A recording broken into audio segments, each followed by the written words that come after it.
Gordon Graham. I'm a model of what can happen if you take control of your own life. Over the years, Gordon Graham has helped change thousands of people all across America. Recognized as a leader in the vacation ownership industry, Trend West Resorts has used Gordon Graham's concepts and techniques as the foundation in developing and reinforcing its culture. Discover how Gordon Graham and Company can assist your organization in reaching its full potential.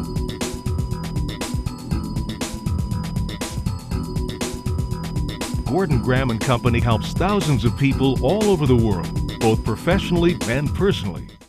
I met Gordon Graham in 1975 at a seminar that he gave to Thousand Trails, and we had brought in over the previous year probably 2 or 3 different motivational speakers, and we had hired the Pacific Institute to put on a one-day training session. They sent this fellow in called Gordie Graham.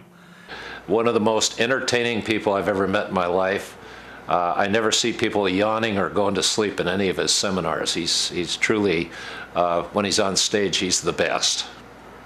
And I was a little offended. I thought we were going to get Lou Tice, the famous Lou Tice, and here this guy shows up, and I think they're fascinated by his transformation and his authenticity, and he has substance behind him, and so he's an inspiration to people that way. And introduced himself as Gordie Graham. He's going up on the seminar. I didn't say anything, but I was a little upset about it. And so I think into the first hour of the seminar, this is unique. This is different. And in the second hour, when he starts talking about being a consumer of institutional services, I started to get really intrigued. This facility, which is the isolation place called The Hole, that's kind of spiffed up now, but when you were there, it was really, I guess a hellhole is the only way to describe it. You spent 1 year in that little room right there that you can touch the walls on both sides. There's a concrete slab that you slept on. Yeah. I was fearful just walking in there knowing I could leave. One of the most fascinating authors that we have ever run across is a man named Gordon Graham. He's written this book called The One-Eyed Man is King, and I will ask Gordon to explain that in just a moment, exactly what the title means. And the man with us who's written this book can speak somewhat from a position of authority because, Gordon, as you say, for 17 years you were a consumer of the corrections facilities in this state. Yeah. A little bit of your background, I think, would help set the scene here. Well, I started out in the state of Washington in Monroe in 1952. I think I went in there and finished doing time in, I think, 1970. And I was in and out a number of times, and during those 20 years I probably experienced almost everything that you can experience inside of a correctional environment. I guess probably so. You've got been a master's degree in making mistakes. You have been stabbed, you've been shot, you did a year in isolation on bread and water, you've been involved in riots, you've were generally known as one of the bad guys by the prison administrators. He was a badass. You know, he was transferred from Monroe to Walla Walla because that's where they all came. By the end of the day, I was in love with the guy. I thought his message was phenomenal. I always saw greatness in him, and so he's fulfilled that dream 30-some years. He just fulfilled it.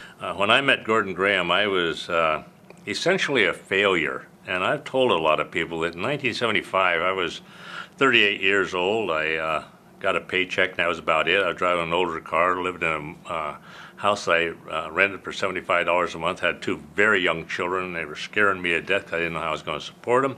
And here comes this Gordie Graham. And after hearing what he had to say, backed up by who he was a strong, strong message. And I really, basically, that day to me was a turning point in my life. And I credit Gordie for turning my life around only through example. One of the most inspirational people I've ever met, and I've met a lot of people.